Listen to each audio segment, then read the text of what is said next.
வணக்கம். நான் உங்கள் எண்ணியல் நிபுணர் சதீஷ் ராவ் பேசுறேன். இந்த பதிவு ஒரு ஆன்மீகம் சார்ந்ததாக இருக்க போது, அதே சமயத்தில் ஒரு மிகப்பெரிய திரை பிரபலம். அவர் இப்போது ஒரு அரசியல் தலைவராகவும் உருவெடுத்துள்ளார். அவரை பற்றி தான் பார்க்க போகிறோம். திரு விஜய் அவர்களை பற்றி தான் நான் சொல்லிக்கிட்டு இருக்கேன். இப்ப அவருடைய அரசியல் வாழ்க்கைக்கு தன்னுடைய முதல் அடியை எடுத்து வைக்க போகிறார். அதற்கான மாநாடு எல்லாமே இந்த செப்டம்பர் 2024 நடக்க போகுது. அதனால் தன்னுடைய திரைப்பயணத்தை முடித்து கொள்ளக்கூடிய ஒரு முக்கிய படமாக இந்த கோட் அப்படிங்கிற படம் இப்ப ரிலீஸ் ஆகுது. இந்த தி கோட் அப்படிங்கிற இந்த படம் மிகப்பெரிய அவருக்கு ஒரு வசூலை பெற்றுத்தரக்கூடிய படமாகவே அமையும் அப்படிங்கிறதுல டவுட்டே இல்லை.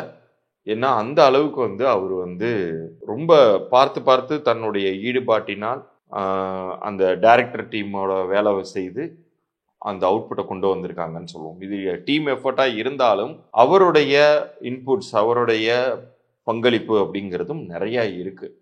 அவர் தானே மொத்தமாக அந்த படத்தையே தாங்கி பிடிப்பது. சரி, இது அவருக்கு வெற்றியை தருவதற்கு வேறு ஏதாச்சும் காரணம் இருக்கா, ஆன்மீக ரீதியான காரணம் இருக்கா அப்படின்னு கேட்டால் மிக நிச்சயமாக இருக்கு. இப்போ இந்த பதிவை நீங்கள் பார்த்துக்கிட்டு இருக்கீங்கன்னா இதில் நீங்கள் எண்கணித ரீதியான நிறைய விஷயங்களை உணர்ந்து கொள்ள போறீங்க, தெய்வீக ரீதியான சில விஷயங்களையும் உணர்ந்து கொள்ள போறீங்க. என்னுடைய அனுபவத்தில் நான் நிறைய விஷயங்கள் என்னுடைய சின்ன வயசுல இருந்து ஆராய்ச்சி பண்ணி அது எல்லாமே எந்த அளவுக்கு வெற்றியை தருது அப்படிங்கிறத நிகழ்காலத்தில் நான் அறிந்தவன். அந்த அடிப்படையில் இந்த பதிவு நிறைய முக்கியமான ரகசியங்களை உங்களுக்கு சொல்லி தரப்போகுது அப்படின்னு நீங்கள் புரிந்து கொள்ளலாம். இப்போ என்னதான் நம்ம முழு முயற்சியை கொடுத்து நம்மளுடைய வெற்றிக்கு நம்ம உழைத்தாலும் அந்த இறுதி இலக்கை அடையும் வரை நமக்கு இன்னொரு பிரபஞ்ச சக்தியோ அல்லது தெய்வ சக்தியினுடைய அருளோ தேவைப்படுது.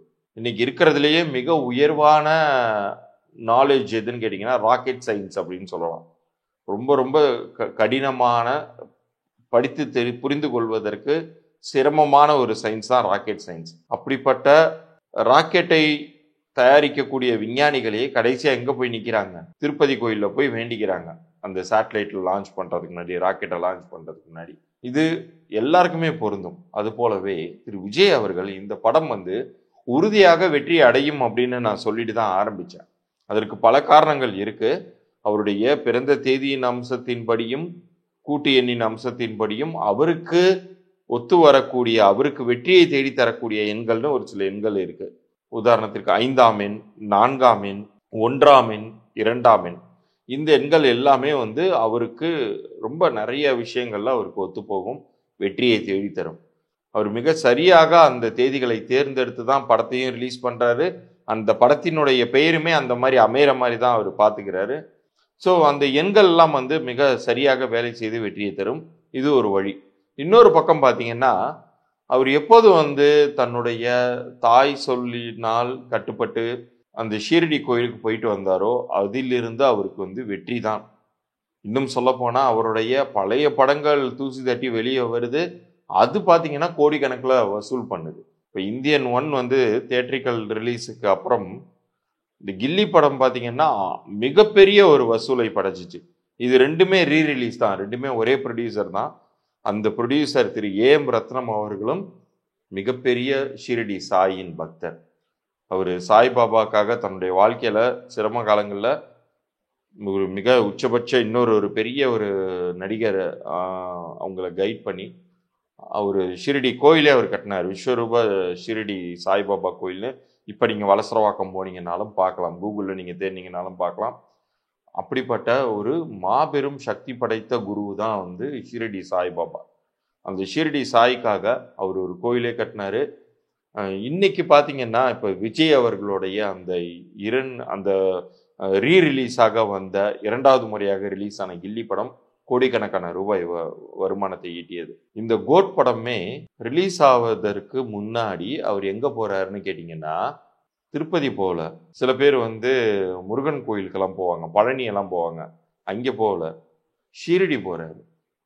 இது மிகவும் வித்தியாசமாக பார்க்கப்படுகிறது. முதல் முறையாக ஒரு நடிகர், அதுவும் தமிழில் உச்சபட்ச அந்த சூப்பர் ஸ்டார் அந்தஸ்தில் இருக்கக்கூடிய நடிகர் ஷீரடியை நோக்கி செல்கிறார். ஏன்னா அவருக்கு இந்த படம் மட்டும் வெற்றி கிடையாது. இந்த படத்தினால் அவருக்கு கிடைக்கக்கூடிய அந்த புகழ் இருக்கு இல்லையா, அது பன்மடங்காக அடுத்தது அந்த மாநாட்டில் எதிரொலிக்கும். எல்லா பக்கமும் இந்த படத்தை பத்தி பேசும்போது விஜய் பிடிக்காதவர்கள் கூட பார்ப்பாங்க. அது அடுத்ததாக அவருடைய அரசியல் நகர்வுகள் விரும்பி பார்க்கப்படும். ஸோ எல்லாத்தையும் அவர் கருத்தில் கொண்டுதான் இந்த பெரும் முயற்சியில் அவர் இறங்குறார். ஸோ ஒரு பக்கம் இந்த படமும் பெரிதாக ஜெயிக்கும். ஏன்னா அந்த அளவுக்கு அவங்க உழைப்பை கொட்டியிருக்காங்க. எல்லா வல்லுநர்களுமே பார்த்தவர்கள் சொல்றாங்க, நிச்சயம் இது ஒரு மாபெரும் கலெக்ஷன் அல்ல போகுது அப்படின்னு. அதற்கு மிகப்பெரிய சமீபத்திய சான்று வெளிநாடுகளில் நம்ம ஊரில் ரிலீஸ் ஆகிறதுக்கு முதல் நாளே அந்த படம் ரிலீஸ் ஆகிடும். ஸோ அதற்கான சென்சார் ஒர்க்கெல்லாம் முன்னாடியே முடிஞ்சிடும். ஸோ அங்கு படம் பார்த்தவர்கள், அங்கே உள்ள பிஸ்னஸ் பீப்புள் இந்த படம் ஒரு பெரிய ஹிட் அடிக்கும் அப்படிங்கிறத சொல்லியிருக்காங்க. இறைவனுடைய அனுகிரகமும் தனக்கு வேண்டும், தன்னுடைய திரை வாழ்க்கைக்கு மட்டுமல்ல அரசியல் வாழ்க்கைக்கும் வேணும்னு ஷீரடியை நோக்கி இன்னொரு பக்கம் டிராவல் பண்ணுறார். இதில் மூன்றாவதாக எண்கணித ரீதியாகவும் அவருக்கு தன்னுடைய கட்சி பெயர் தொடங்கி அவருடைய பெயர் மற்றும் இந்த படத்தினுடைய பெயர் எல்லாமே வெற்றியை தரக்கூடிய அமைப்பில் தான் அமைஞ்சிருக்கு. ஸோ இது எல்லாமே சேர்ந்து ஒரு மாபெரும் ஒரு கிரீடத்தை விஜய் அவர்களுக்கு சூட்டப்போகுது அப்படின்னே சொல்லலாம். இதில் குருவோடைய இடத்தை பற்றி சொல்லணும்னா, அந்த ஷீரடி சாய்நாதரை வழிபடுவதற்கான ஒரு வாய்ப்பு இந்த பதிவை பார்க்கும் பொழுது சாயே உங்களை அழைக்கிறார் அப்படிங்கிறத நீங்கள் எடுத்துக்கோங்க. பொதுவாக ஒரு நடிகரை ஒரு போதை வஸ்துக்களுக்கும் அல்லது நச்சுத்தன்மை வாய்ந்த குளிர்பானங்களுக்கும் உபயோகப்படுத்துவாங்க. இதே திரு விஜய் அவர்களை கோகோகோலா விளம்பரத்துக்கெல்லாம் பயன்படுத்தினாங்க. சிகரெட்டுக்கெல்லாம் நடிகர்களை பயன்படுத்துவாங்க. நான் என்ன சொல்றேன், முதல் முறையாக ஒரு உச்சபட்ச நடிகரை நீங்க ஒரு நல்ல விஷயத்துக்கு ரோல் மாடலா எடுத்துக்கோங்க. இவ்வளவு உழைப்பை கொட்டக்கூடிய இந்த வயதிலும் ஒரு முதல் படத்திற்கு வேலை செய்யற மாதிரி செய்யக்கூடிய ஒரு நடிகர் விஜய் அவர் ஷீரடி சாயை நோக்கி போறாருன்னா அவர் எந்த அளவுக்கு அந்த சாயின் மகிமையை உணர்ந்திருப்பாரு, எந்த அளவுக்கு அவர் வேண்டியது நடந்திருக்குங்கிறத பாருங்க. ஸோ இதை பார்க்கக்கூடிய உங்கள் அனைவருக்குமே ஆன்மீக ரீதியாக சாய்பாபா உங்களை அழைக்கிறார் அப்படின்னே நீங்க புரிந்து கொள்ளுங்கள். உங்கள் வீட்டில் அருகில் எங்க சாய்பாபா கோயில் இருந்தாலும் போங்க. முடிந்தால் தயவு கூர்ந்து அன்னதானத்திற்கு அங்கே உங்களால் முடிஞ்ச காணிக்கையை செலுத்துங்க. அதுதான் ரொம்ப ரொம்ப முக்கியம். இதை நீங்க செய்யும் பொழுது ஒரு மிகப்பெரிய மாற்றம் இந்த உச்சபட்ச நடிகருக்கு மட்டுமல்ல, ஒவ்வொருவருடைய வாழ்க்கையிலுமே நீங்கள் உங்களுடைய வெற்றியை உருவாக்கி கொள்ள முடியும், உறுதி செய்து கொள்ள முடியும். அதே மாதிரி நீங்க எங்க நீங்க சாய்பாபா கோயில் இருந்தாலும் சரி, அங்கே வாசல்ல எப்பயாச்சும் நீங்க பைரவர்களை பார்த்தீங்கன்னா, அதாவது நாய்களை பார்த்தீங்கன்னா அதுக்கு நீங்க பிஸ்கட் வாங்கி போடுங்க. ஏன்னா தான் வாழ்ந்த காலத்தில் அவர் செய்துட்டு போனதை அதே தான் சித்தர்கள்ல மிக முக்கியமான சாய்பாபாவை போன்றவே வெள்ளை உடை அணிந்த பைரவ சித்தர்னு ஒருத்தர் இருந்தார், பாடகச்சேரி ராமலிங்க சுவாமிகள். அவருமே பார்த்தீங்கன்னா நாய்களுக்கு உணவளித்து கொண்டே இருந்தார். ஸோ சித்தர்களுடைய வழிகாட்டுதல்களை யார் ஒருத்தவங்க கடைபிடிக்கிறாங்களோ அவங்க வாழ்க்கையில நிறைய சிரமங்களிலிருந்து மீண்டு வருவாங்க.